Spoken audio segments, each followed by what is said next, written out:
You know, the conventional way to start a woodworking project is to go down to the home center or the hardwood outlet and pick up materials that are all ready to use. But this is a story about Yankee thrift. And I got an idea from my grandfather, who, when he retired, took up woodworking. He showed me some pieces of furniture that he built from crates and pallets. So I said, why not give it a try? So the first thing I did was head down to the local warehouse where all these pallets are stacked up out back and they just want to get rid of them. So they'll give them away. Brought them back to the shop. Now, I did need one critical tool, this planer, the surface planer. It has a heavy wheel with a couple long knives that will clean the surface of the boards up and make them nice and smooth. Now, undoubtedly, when you plane that kind of wood, there's grit in it, and even if you remove the nails, you're going to have some damage to the knives. So you have to replace the set, as I did this morning. But be careful. I nicked my finger doing that job. Now, over here is the prototype coffee table. It took 5 pallets, and I ended up with a little red oak, some white oak, and even some poplar, which makes up the frame. Boy, I'll tell you, that was a workout. There were a lot of nails in the pallets that I took apart, 4 in all, which yielded this much oak anyway. There was some pine that I didn't bother with. Here I've got some thick pieces which I'll use for the legs and the frame. And here I have some thinner pieces that run from about 3/4 down to about 3/8, which I'll use for the field of the top and of the ends. Now the idea is to clean all this wood up. And I'm going to start with these 3 pieces, which I want to all end up to be a uniform thickness. So I'm going to surface plane the broad surfaces. Now to start, what I want to do is just take a measurement to get an idea of roughly how thick it is. It'll vary, 1 inch and 3/4. So it's always better to set the planer a little bit higher. I'll even go to 1 13/16. And I'll either take nothing or very little. And we'll keep adjusting until we remove material.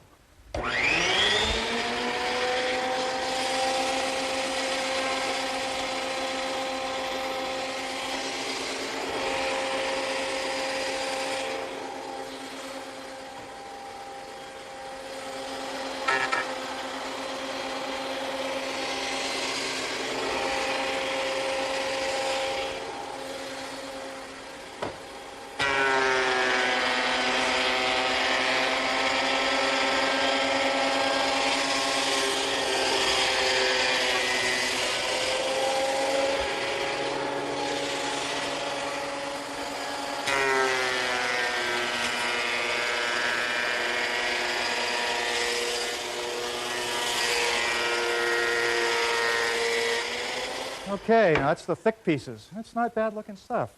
Now the next group is a whole series of boards that looks like they'll plane down to about 5/8 of an inch.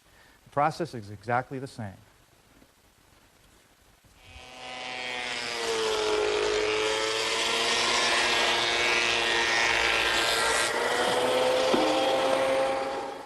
Okay, well now you're looking at the pile of sawdust that I created while planing about 40 pieces of wood for my table. And believe me, they did take their toll on the planer knives, which I'll have to replace later. But the result is some boards that are nice and clean on the surface. The next job is to clean up the edges. They're still rough, and they need to be smooth and sized. So what I want to do is check the board for an average width.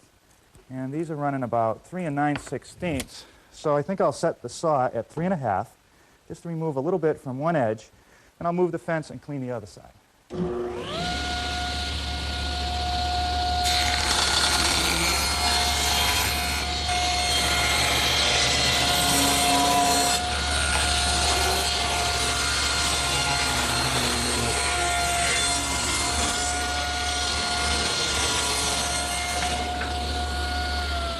Okay, that takes care of one edge. I'm going to move the fence about 1/8 of an inch closer to the blade, turn them end for end, and run the other edge through.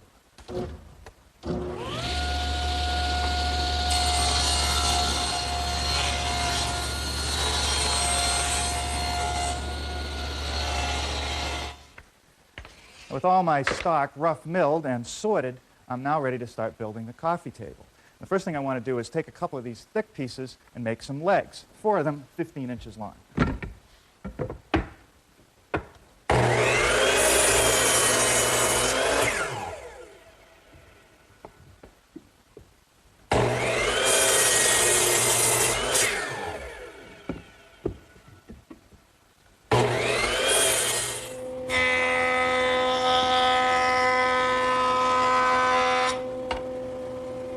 Even Even though the edges of the stock are pretty smooth right off the table saw, I think it's a good practice to run a pass through the joiner. Now I've taken my 4 leg blanks and clamped them together and laid out the top edge for a rabbet, which will allow the top rail to sit flush. And down at the bottom, I've laid out for a dado for the lower rail. I've also put my stacked dado head cutter in the radial arm saw and carefully adjusted the height so that it will remove about 9/16 of an inch of material. It'll take several passes.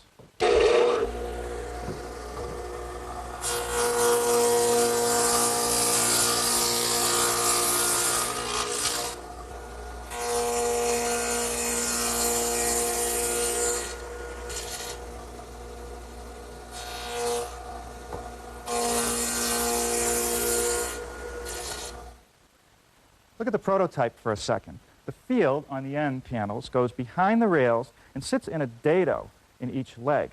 Now to make that dado cut, I've now installed the stacked dado head cutter in the table saw. It's set up for 5/16 of an inch width, which is the thickness of my field. And that dado runs just behind the cuts I made over at the radial arm.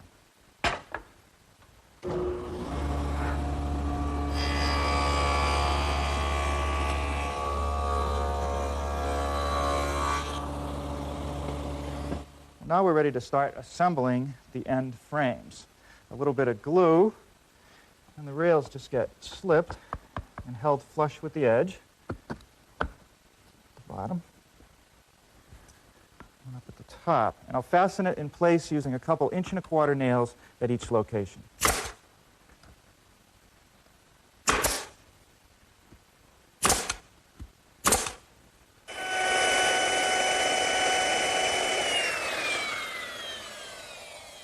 Now on the outside face of the end panels, I'm running a decorative chamfer right along the edge of all 4 pieces, stopping about 1.5 inches from each corner.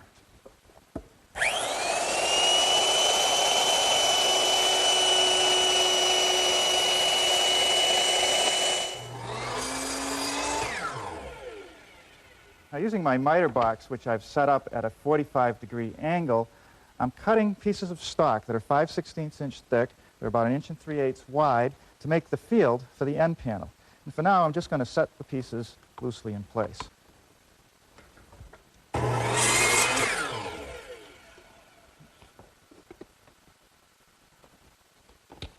Now, there's one more finishing step I want to do to these slats before I actually nail them in place. And that's to take this little plane and just chamfer all the long edges. It gives it more of a finished look. With all the edges of the slats chamfered and now reinstalled in the end panel, I can fasten them in place using my brad nailer. I'm using 3/4 inch brads and nailing into the back of the rails. You might have noticed that I wasn't very fussy about lining up the edges of the slats, and that's because I have an additional cross piece which I'm going to put on the inside. And this is the bottom one, and I want to line it up with the bottom edge of the outside rail. And I'll fasten it by using some 1¼ inch finish nails, nailing all the way through everything. Now, I didn't use any glue on any of this because the wood is going to want to expand and contract, and I want to let it do that. Now here I've cut some pieces to make a frame which will join the 2 ends. And they're made out of pine, which came from another pallet that I milled down. And I'm going to fasten the frame together using some 2½ inch screws. And this is actually a new screw we're trying here at the shop. It has little ribs down at the bottom, you can see, and that acts like a pilot drill, drilling a hole for the screw. Then on the underside of the head, there are also ribs which will countersink it flush and lock it in place. Now they claim that you can drive the screws very close to the end of a piece of wood like this and that it won't split. Let's see what it does.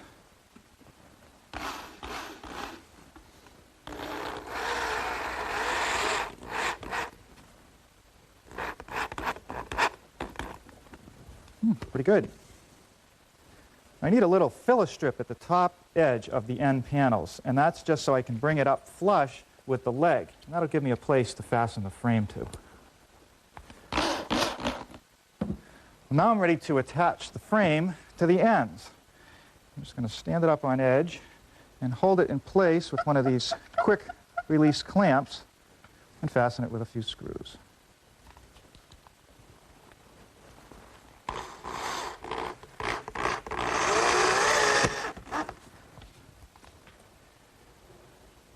to provide a good base for the field of the top and to really give the table a lot of strength, I'm going to glue and nail a piece of 1/2-inch plywood to the frame and to the ends.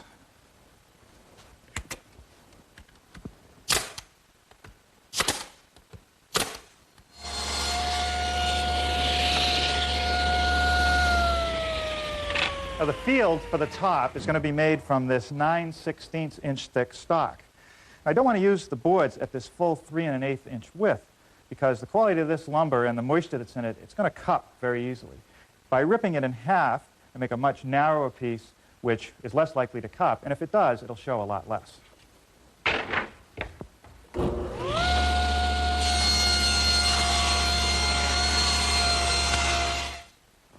Well, using the same techniques that I used to fit the slats in the end panels, I've cut all the pieces for the top, allowing them to overhang the plywood backing by about 1/4 inch all the way around. I've also taken some time to sort the different types of wood. I started with some oak, then this hardwood here, which I'm not sure what it really is, but it looks a little bit like maple. Then there's some cherry, another field of 5 boards like the second group, and I'm going to finish it all off in oak.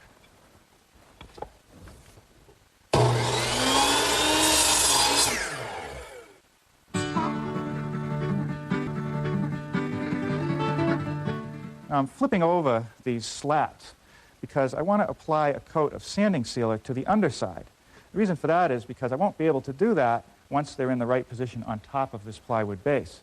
By sealing both sides of all this wood in the finished product, I'm less likely to get cupping and curling. Now this is a water-based sanding sealer. And what it really does is seals the pores of the wood and makes it easier to sand. This sealer dries pretty fast. It'll only take about 10 or 15 minutes for it to become completely dry. Well, now I'm ready to start working on the perimeter that'll go all the way around the top edge of the table. And for that, I've got 4 boards that I picked out at the very beginning, the best pieces I could find. This one is almost perfectly clear the whole length. That'll make one long rail, probably the front side of the table. Here's another one that's pretty good over its entire length for the back. And then these 2 pieces, maybe I can get one end rail out of this section and another one out of here. First thing to do is to rip them, and I want to be at about 3 1/16 inches.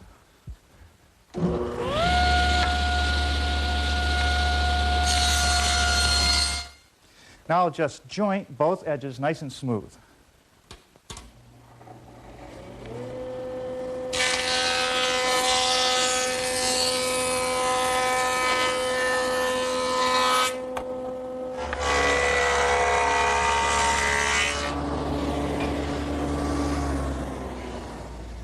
Well, now I can show you why I left all the top slats stick over the side 1/4 inch. That's so that they can fit into this dado that I've just milled in the rails. I've clamped the 2 long rails to the table. You'll notice that they're sticking by about 1/4 inch. The end rails are going to fit over them. And I'm going to rabbet the ends, which makes a much stronger joint, and it also will conceal the dado that's in the short pieces. To do that, I'm going back to the radial arm, which is set up with the dado head cutter.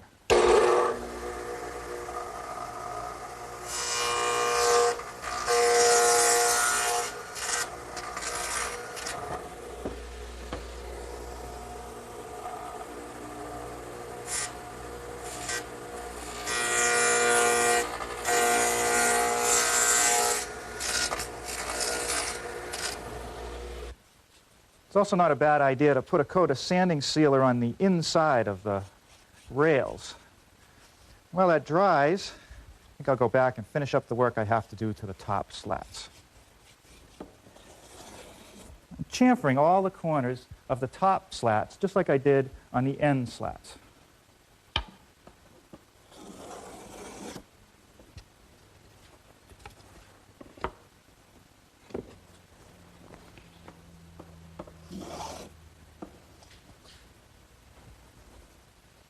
All right, now we can start finishing the assembly of the top. So what I'm going to do is put this long rail on and just let a couple of the slats stick over so that it'll hang there, sets it at the right position relative to the plywood. I'm going to take one of my end pieces and slide it out until it just fits tight in that joint, which is right there. And then I'll nail the long rail with some 1¼ inch finish nails. Okay, now I'm ready to put on one of the end pieces. First, a little glue in the rabbet. that corner mate and slide out one of the slats to pick up the other end. Like that. First, I'll nail it into the frame with some finish nails.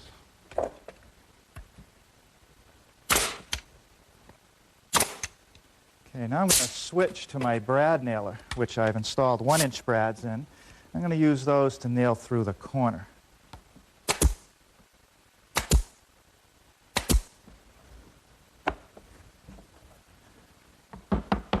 Now it's just a matter of slipping all the individual slats into the dado. The thing that I like best about this system is that there's no need for any nails in the top surface, which would show and have to be filled in later.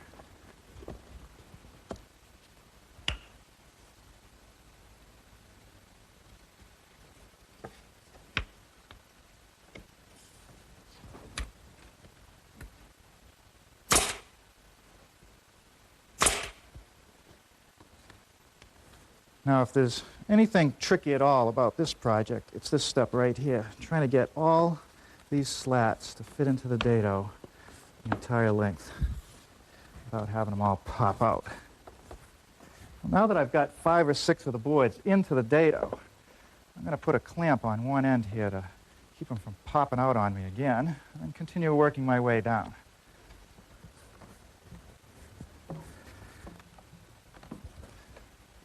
Okay, I finally got them all caught. Now I can nail the rail in place.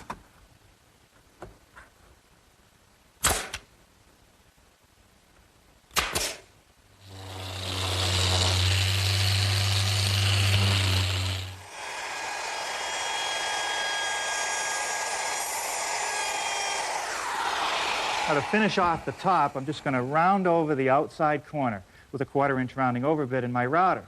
Then we'll be ready to finish it.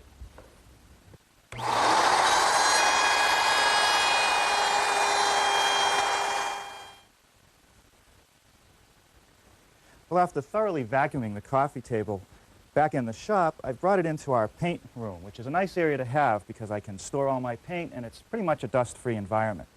And one thing that I like to do before I put any finish on a piece is give it one more wipe down with a tack cloth like this. It's just a cheesecloth that's been impregnated with a solution that makes it tacky, and that will lift any of the dust remaining on the piece.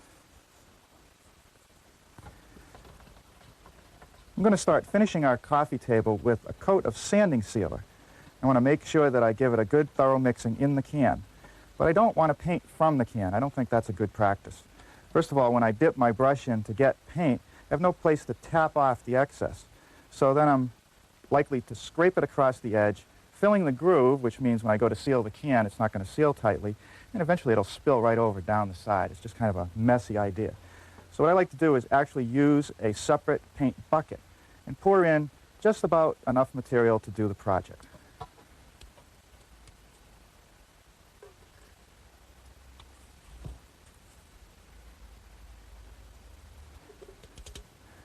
Now, sanding sealer is a good choice for the first couple coats.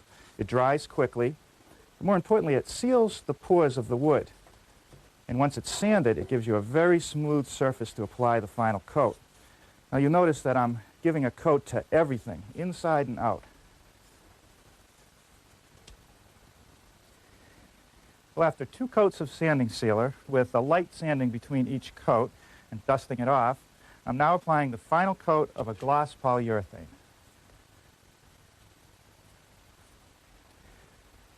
For the finishing touch, a piece of 1/4-inch plate glass to protect the top. You know, I don't know what it is about this coffee table. Maybe we all have a little bit of Yankee thrift in us, but all the visitors who come through the shop want to know more about how I made it.